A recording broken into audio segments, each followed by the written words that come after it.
Upendra cinema ರೀ release ಅಂದ್ರೆ ಎಲ್ಲಿಂದ ಶುರುವಾಯ್ತು ಅಂದ್ರೆ Shilpa Srinivas sir producer.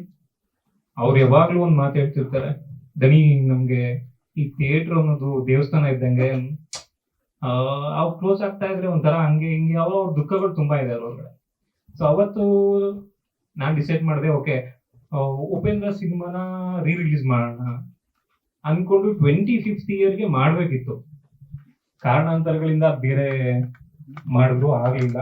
So ಈಗ ಮತ್ತೆ ರಿಲೀಸ್ ಮಾಡೋಣ ಅಂತ ಪ್ಲಾನ್ ಮಾಡ್ಕೊಂಡ್ವಿ.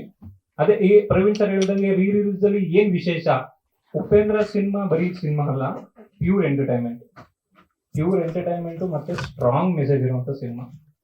ಈ ಪ್ಯೂರ್ ಎಂಟರ್ಟೈನ್ಮೆಂಟ್ ಮತ್ತೆ ಸ್ಟ್ರಾಂಗ್ ಮೆಸೇಜ್ ಇರುವಂತ ಸಿನಿಮಾನ ಇಟ್ಕೊಂಡು ಒಂದಷ್ಟು ಏನೋ ಪ್ರಯತ್ನಗಳು, ಈ ಪ್ರಯತ್ನಗಳೆಲ್ಲ ಈಗ ಹೇಳಿದಾಗ ಇದಾಗುತ್ತಾ, ಇದು ವರ್ಕ್ ಆಗಲ್ಲ, ಇದಾಗಲ್ಲ ಬಿಡು ಅನ್ನೋ ತರನೇ ಮನಸ್ಥಿತಿ ಬರೋದು.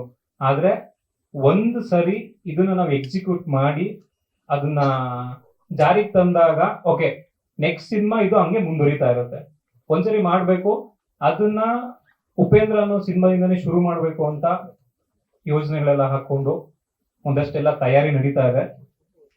ಇದ್ರಲ್ಲಿ ಈಗ ವಿಶೇಷ ಏನಪ್ಪಾ ಅಂದ್ರೆ ಅದೇ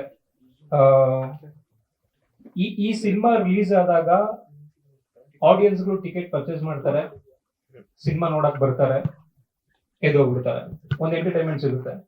ಇದ್ರ ಜೊತೆ ಒಂದು ಅಡಿಷನಲ್ ಏನಪ್ಪಾ ಅಂದ್ರೆ ಸಿನಿಮಾ ನೋಡ್ತಾರೆ, ಟಿಕೆಟ್ ಪರ್ಚೇಸ್ ಮಾಡ್ತಾರೆ, ಸಿನಿಮಾ ನೋಡಾದ್ಮೇಲೆ ಇದು ಆಲ್ರೆಡಿ ಜನಗಳಿಗೆಲ್ಲ ತಲೆ ಕೆಡಿಸಿರುವಂತ ಸಿನಿಮಾ, ಈಗಲೂ ಜನಗಳು ಕನ್ಫ್ಯೂಷನ್ ಎಲ್ಲ ಇರ್ತಾರೆ ಉಪೇಂದ್ರ ಅಂದ್ರೆ.